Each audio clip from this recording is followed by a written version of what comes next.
हजरत मूसा अलैहिस्सलाम कोहे तूर पे जाते थे अल्लाह से बात करने के लिए।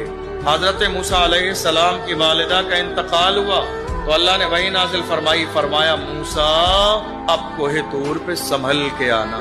कोहे तूर ये पहाड़ है, तकरीबन 7 से 8 किलोमीटर की चढ़ाई है, बिल्कुल सीधा खड़ा हुआ पहाड़ है।